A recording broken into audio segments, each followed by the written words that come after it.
Hello everyone, welcome to Dhruva academy. So guys, ఈరోజు మనము RRB NTPC 2024కు సంబంధించినటువంటి best course offer గురించి అయితే డిస్కస్ చేద్దామండి. మరి మన యాప్లో ఆర్ఆర్బి ఎన్టీపీసీ మరియు గ్రూప్ డి కోసము, అంతేకాకుండా ఆర్పిఎఫ్ ఎస్ఐ కానిస్టేబుల్ ఉద్యోగాల కోసము ఎనీ కోర్స్ అండి జస్ట్ 399కి అందిస్తున్నాము 90% ఆఫర్తో. మరి 399 రూపీస్ ఆఫర్కి కంప్లీట్ క్లాసెస్ వస్తాయండి. As per the syllabus 20 years experience కలిగిన ఫ్యాకల్టీ చేత క్లాసెస్ చెప్పించాం. నెక్స్ట్ దాంతోపాటు test series and PDF material కూడా ప్రొవైడ్ చేయడం జరుగుతుంది.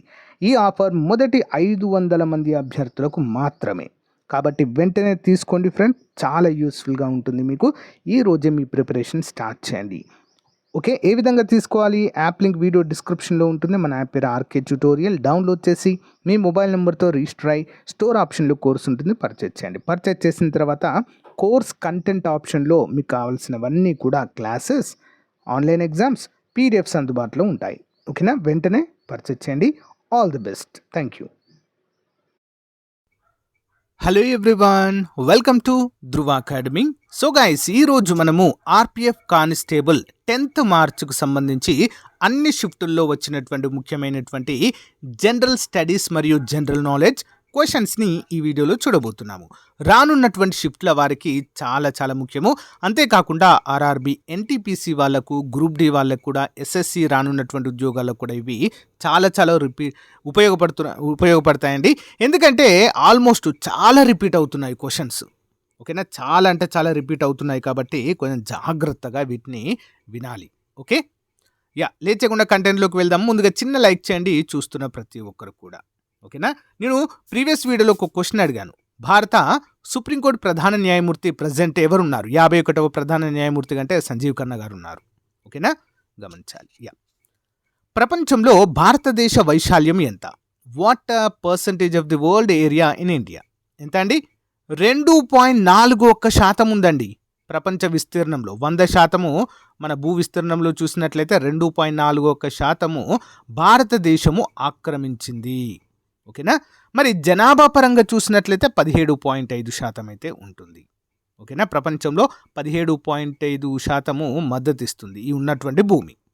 మరి 12వ శతాబ్దంలో కల్వన్ కాశ్మీర్ పేరుతో ఒక పుస్తకం రాశాడు, అందులో దీని గురించి కూడా మెన్షన్ చేశారు.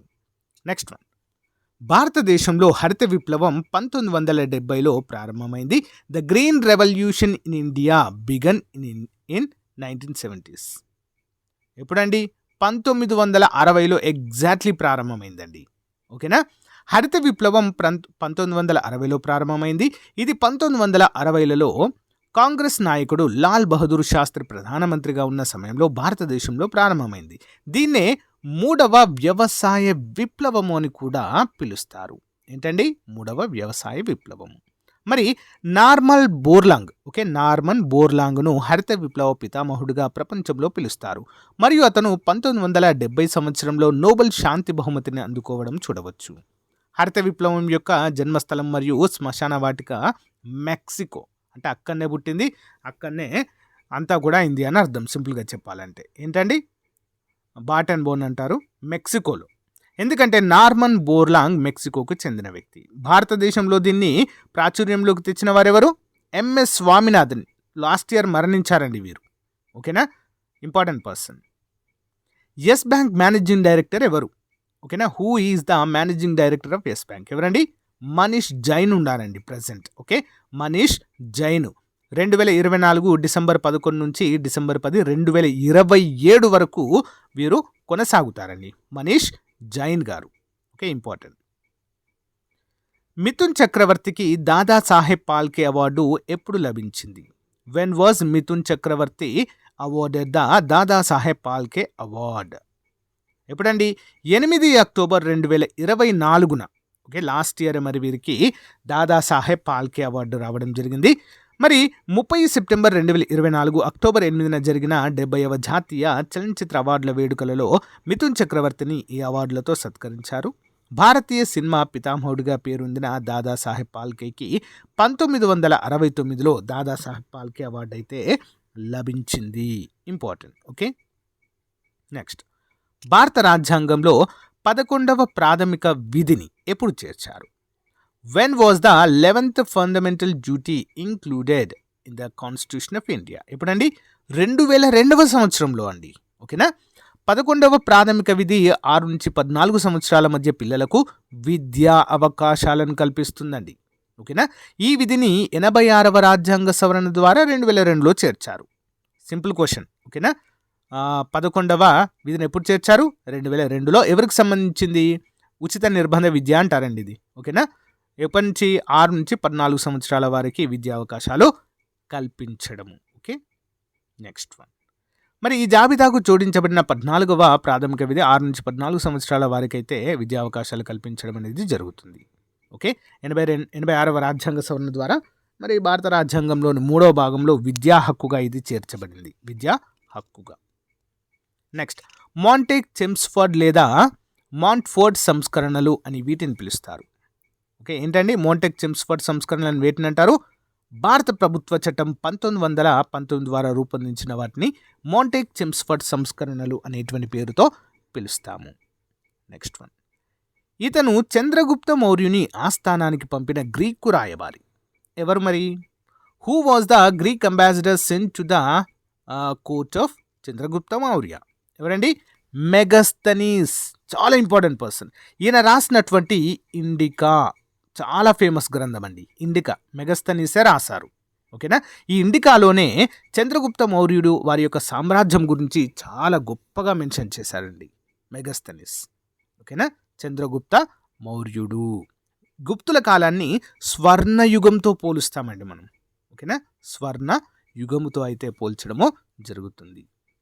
అలెగ్జాండర్ మరణానంతరము తూర్పు ప్రాంతంలో అతని వారసుడు సెల్యూకస్ సింధు నదిని దాటి చంద్రగుప్త మౌర్యునితో పోరాడారు. యుద్ధంలో సెల్యూకస్ ఓడిపోయారు. ఫలితంగా ఇరువురు మధ్య ఒప్పందము కుదిరింది. ఓకేనా? చంద్రగుప్త మౌర్యుని యొక్క కుమార్తెను సెల్యూకస్ నికేటర్కి అయితే ఇచ్చి మ్యారేజ్ కూడా చేస్తారండి. Okay, next one. ఏ చట్టం ద్వారా ప్రావిన్సులలో డయార్కీ వ్యవస్థను ఏర్పాటు చేశారు? In which law was the dyarchy system established in the provinces? ఏంటండి? 1919 భారత ప్రభుత్వ చట్టం ద్వారా దీన్ని మరి డయార్కీ వ్యవస్థను అయితే ఏర్పాటు చేశారు. ఓకే, 1918లోనే రాజ్యాంగ సంస్కరణలు ప్రకటించింది. జూలైలో 1919లో అమలు చేశారు. Okay, next. ముంబైలో ప్రధాని మోదీ ఇన్స్టిట్యూట్ని ప్రారంభించారు. ఏ institute? Which institute was inaugurated by prime minister Modi in Mumbai? ఏంటండి? ఇండియన్ ఇన్స్టిట్యూట్ ఆఫ్ స్కిల్స్ అండి. Indian institute of skills. ముంబైలో ఇండియన్ ఇన్స్టిట్యూట్ ఆఫ్ స్కిల్స్ను ప్రధాని నరేంద్ర మోదీ ప్రారంభించారు. ఈ సంస్థ ఆటోమేషన్, ఏఐ మరియు రోబోటిక్స్లో అధునాతన శిక్షణతో పరిశ్రమకు సిద్ధంగా ఉన్న వర్క్ ఫోర్స్ను సృష్టిస్తుంది. Important question. Okay, next one. భారత రాజ్యాంగంలోని ఆర్టికల్ 344 దేనికి సంబంధించింది? What is the article 344 of the Indian constitution related to? భారత రాజ్యాంగంలోని ఆర్టికల్ 344 అధికారిక భాషకు సంబంధించిన పార్లమెంట్ కమిషన్ మరియు కమిటీని పేర్కొంది. ఈ ఆర్టికల్ రాజ్యాంగంలోని 17వ భాగంలో చేర్చబడిందండి. 17వ భాగములో. Next one. 2024 నాటికి ప్రధానమంత్రి జన్ధన్ యోజన క్రింద ఎన్ని బ్యాంకు ఖాతాలు తెరవబడ్డాయి? How many bank accounts have been open under Pradhanmantri Jandhan Yojana by 2024? ఏంటండి? 53 కోట్ల ఖాతాలండి. ఏంటండి? 53 కోట్ల ఖాతాలు తెరవబడ్డాయి. నిరుపేదలను ఆర్థికంగా బలోపేతం చేసే లక్ష్యంతో ప్రధాని నరేంద్ర మోదీ మొదటి పదవీ కాలంలో 28 ఆగస్టు 2014 దీనిని ప్రారంభించడం జరిగింది. ఎప్పుడండి? 28 ఆగస్టు 2014. Next one. భారత రాజ్యాంగంలోని ఆర్టికల్ 19 దేనికి సంబంధించింది? What is article 19 of the Indian constitution related to?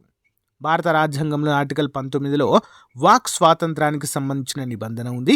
ఈ ఆర్టికల్ మంచి రాజ్యాంగంలోని పార్ట్ 3లో చేర్చబడిందండి. మన రాజ్యాంగంలోని 3వ భాగంలో చేర్చబడింది. Okay, next one. వెనిగర్లో ఏ యాసిడ్ అనేది ఉంటుంది? వెనిగర్లో what acid is in vinegar?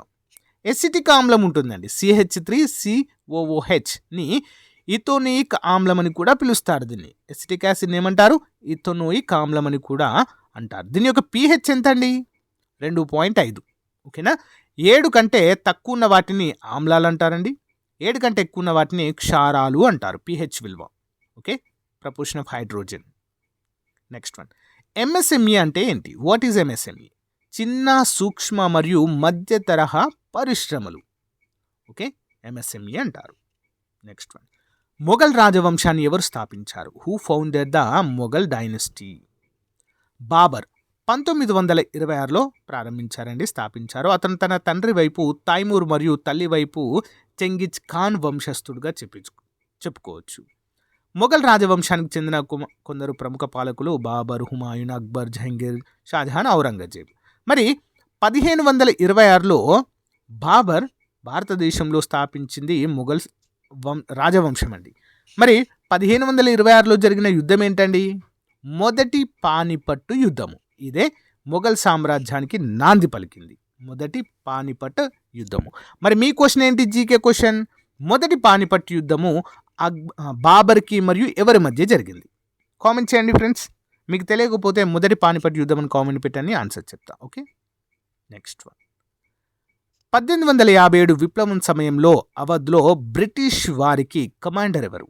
Who was the commander of the British in Awadh during the 1857 revolts? 1857 విప్లవం సమయంలో అవధ్లో బ్రిటిష్ వైపు నుంచి చాలామంది జనరల్స్ ఉన్నారు. వీరిలో henry Lawrence, major general Havelock, William Taylor మరియు నేత్ర ప్రముఖ్ ఉన్నారు. 1857 తిరుగుబాటుకు సంబంధించి. నెక్స్ట్, ముండారి నృత్యము ఏ రాష్ట్రానికి చెందిన జానపద నృత్యము? Mundari dance is a folk dance of which state? Jharkhand. Mundari తెగ ద్వారా. నెక్స్ట్ వన్, కుంభమేళా ఎక్కడ నిర్వహించబడలేదు? Where was the Kumbh Mela not held? Kumbh Mela 4 నగరాల్లో జరుగుతుంది: ప్రయాగ్రాజ్, ఉజ్జాయిని, హరిద్వార్, నాసిక్. కుంభమేళా ప్రతి 12 సంవత్సరాలకు 4 సార్లు జరుగుతుంది. కుంభమేళలో 3 రకాలైతే ఉంటాయండి. ఓకేనా. నెక్స్ట్ వన్, 2011 జనాభా లెక్కల ప్రకారం ఏ రాష్ట్రం లేదా కేంద్రపాలిత ప్రాంతం అత్యధిక జనసాంద్రతను కలిగి ఉంది? According to the 2011 census, which state or union territory as the highest population density? ఏంటండి? ఏ రాష్ట్రంలో జనాభా సాంద్రత ఎక్కువ ఉంటుందంటే బీహార్లో అండి. బీహార్. ఓకేనా. ప్రతి చదరపు కిలోమీటర్కు జనసాంద్రత చదరపు కిలోమీటర్కు 11,320 మంది. బీహార్ జనసాంద్రత కిలోమీటర్కు 1106 అండి. 1106, ఇది గుర్తుంచుకోవాలి. ఓకేనా, 1106. కిలోమీటర్కి అయితే 13,320. కానీ ఇక్కడ మనం చదరపు కిలోమీటర్కు మాత్రమే చూస్తామండి. జనసాంద్రత అంటే ఎంత? 1106 మంది. ఓకే, ప్రతి చదరపు కిలోమీటర్కి. అత్యధిక జనసాంద్రత కలిగినటువంటిది బీహార్. ఇక్కడ కన్ఫ్యూజ్ కావద్దు. అత్యధిక జనాభా అంటే ఉత్తరప్రదేశ్ అండి. జనాభా అడిగినప్పుడు జనసాంద్రత అంటే బీహార్. ఓకేనా, గమనించాలి. ఐక్యరాజ్యసమితి అభివృద్ధి కార్యక్రమం యొక్క మానవ అభివృద్ధి నివేదిక 2023-24 ప్రకారం ఎన్ని మార్కులు వచ్చాయి? According to the United Nations Development Programme Human Development Report 2023-24 how many marks did you get? అంటే భారతదేశానికి ఎన్ని వచ్చాయండి? సో 0.644644 స్కోర్ అయితే పొందిందండి. ఇది మీడియం హ్యూమన్ డెవలప్మెంట్ విభాగంలోకి వస్తుంది మన దేశము. ఈ సూచికలో 193 దేశాల జాబితాలో భారతదేశము 134వ స్థానంలో ఉందండి. ఈ సూచికలో స్విట్జర్లాండ్ మొదటి స్థానము, భారతదేశము యొక్క స్థానము చైనా కంటే దిగువన ఉండడం అయితే చూడవచ్చు. ఓకేనా. నెక్స్ట్ వన్, బింబావతి దేవి ఏ భారతీయ నాట్య శైలికి కారకురాలు? Bimbavati Devi is the founder of which Indian dance style? Manipuri నృత్యకారులండి. ఓకేనా, గురు బిపిన్ సింగ్ మరియు గురున్ కళావతి దేవి. ఇంపార్టెంట్. 1857 తిరుగుబాటు సమయంలో కున్వర్ సింగ్ బ్రిటిష్ వారికి వ్యతిరేకంగా ఎక్కడ నుండి నాయకత్వం వహించారు? From where did Kunwar Singh lead the fight against the British during the 1857 rebellion? 1857 భారత తిరుగుబాటు సమయంలో కున్వర్ సింగ్ జగదీష్పూర్ మరియు అర్రా నుంచి బ్రిటిష్ వారికి వ్యతిరేకంగా పోరాటానికి నాయకత్వము వహించారు. ఇంపార్టెంట్. నెక్స్ట్ వన్, వార్షిక వర్షపాతము 200 సెంటీమీటర్ల కంటే ఎక్కువ ఉన్న అడవులను ఏమంటారు? What are forest called where the annual rainfall is more than 200 centimetres? So వీటిని ఏమంటారండి? ఉష్ణమండల సతత హరిత అడవి లేదా ఉష్ణమండల వర్షారణ్యాలు అంటారండి. వీటిని ఎక్కడ చూడొచ్చు మనం ఎక్కువ అంటే భూమధ్య రేఖకు సమీపంలో ఎక్కువగా కనిపిస్తాయి ఇవి. ఓకేనా? భూమధ్య రేఖకు సమీపంలో. Next one. స్వాతంత్రం వచ్చినప్పుడు భారతదేశంలో ప్రాథమిక విధుల సంఖ్య ఎంత? How many fundamental duties were there in India at the time of independence? ఎన్ని ఉన్నాయండి? సో కేవలం 10 మాత్రమే ఉండేది. ఓకేనా? 2002లో మరి 86వ రాజ్యాంగ సవరణ మరొకటి చేర్చడం అయితే జరిగింది. స్వాతంత్రం వచ్చినప్పుడు 0 అండి. క్షమించాలి, 0 అండి. ఏం లేవు అప్పుడు. మరి ప్రాథమిక విధులను ఎప్పుడు చేర్చారండి రాజ్యాంగంలో అంటే 1976లో స్వరణ్ సింగ్ కమిటీ సిఫారసుల మేరకు 12వ రాజ్యాంగ సవరణ ద్వారా భారత రాజ్యాంగానికి ప్రాథమిక విధులను చేర్చారండి. స్వతంత్రం వచ్చినప్పుడు ఏం లేవు. 1976లో స్వరణ్ సింగ్ కమిటీ ఆధారంగా కొత్తవి చేర్చారు. అప్పుడు 10 ఉండే చేర్చినప్పుడు. మళ్ళీ 11వది 2002లో విద్యా హక్కునైతే చేర్చడము జరిగింది 86వ రాజ్యాంగ సవరణ ద్వారా. 6 నుంచి 14 సంవత్సరాల పిల్లలకు ఉచిత నిర్బంధ విద్యను అందించడానికి. Okay, next one. పంచాయతీ సమితిని ఏర్పరచడం అంటే ఏమిటి? ఫండమెంటల్ రైట్స్ ఆర్ పంచాయతీ సమితిని ఏంటి? సో ఇది ఎక్కడున్నాయండి? ఫండమెంటల్ రైట్స్ అండ్ ఫండమెంటల్ డ్యూటీస్లో డిపిఎస్పిలో అయితే మనకు పంచాయతీరాజ్ వ్యవస్థను ఏర్పాటు చేయడం గురించి ఉంటుంది.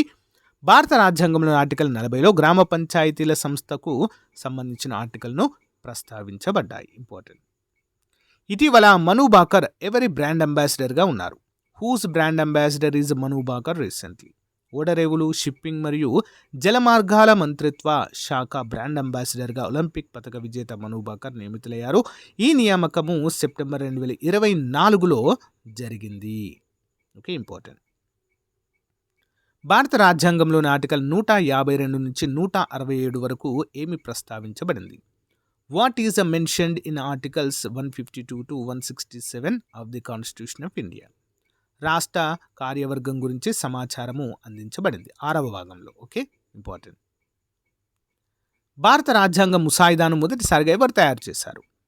Who first prepare the draft of the Indian constitution? భారత రాజ్యాంగాన్ని రూపొందించే పనిని సర్ బిఎన్ రావు చేశారు. అయితే ఈ ముసాయిదాను రాజ్యాంగ పరిషత్ ముసాయిదా committee chairman doctor BR Ambedkar దానిని రాజ్యాంగ పరిషత్ ముందు సమర్పించడము జరిగింది. ఇంపార్టెంట్. Okay, next one. భారత రాజ్యాంగంలోని ఏ ఆర్టికల్ క్రింద జీవితం మరియు స్వేచ్ఛకు రక్షణ కల్పించబడింది?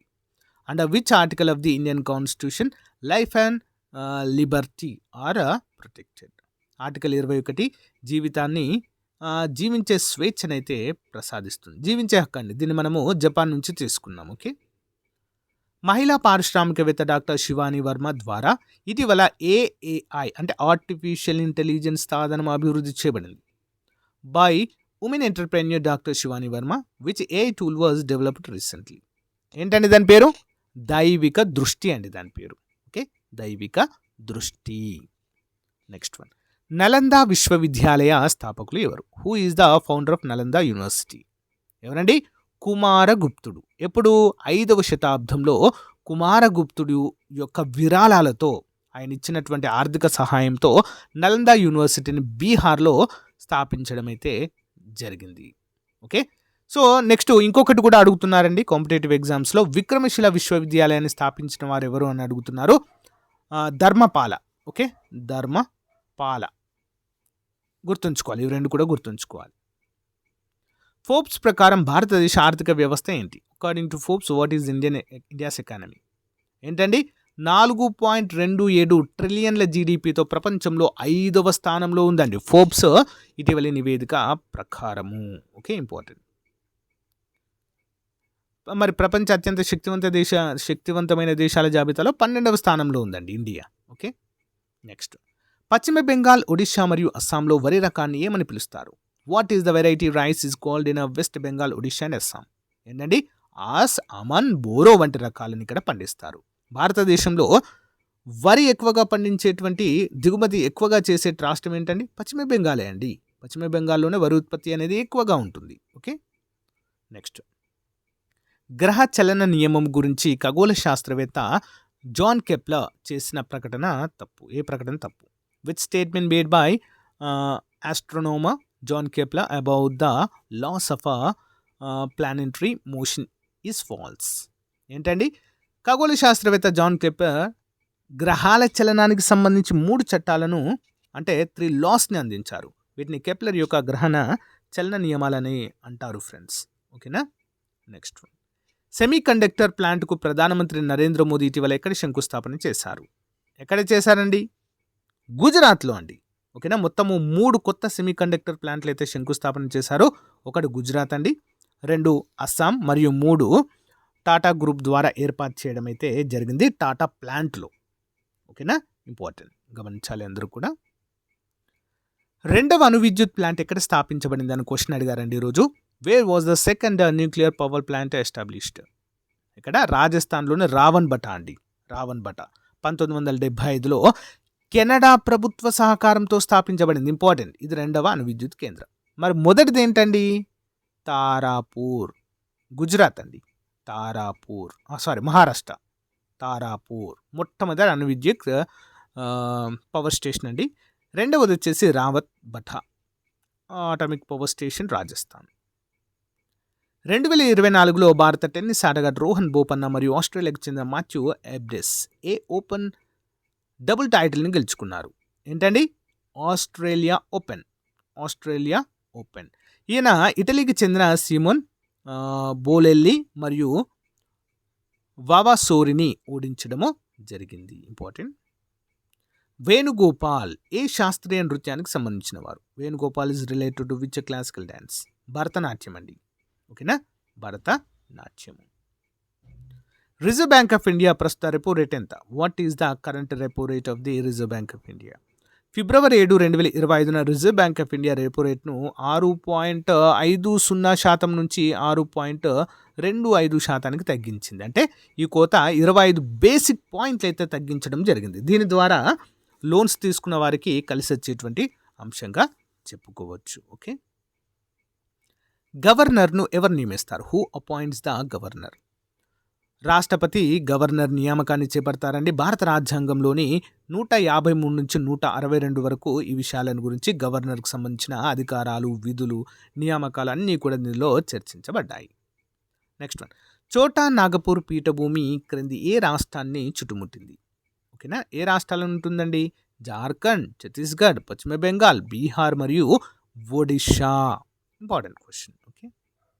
సో గాయస్, ఇది రోజుకు సంబంధించినటువంటి అన్ని షిఫ్ట్లకు సంబంధించిన క్వశ్చన్స్ అండి. సో నెక్స్ట్ షిఫ్ట్ వాళ్ళు తప్పనిసరిగా ఈ యొక్క క్వశ్చన్స్ని ప్రాక్టీస్ చేసి అయితే వెళ్తే చాలా చాలా బెటర్గా ఉంటుంది. ఓకేనా? All the best. Thank you.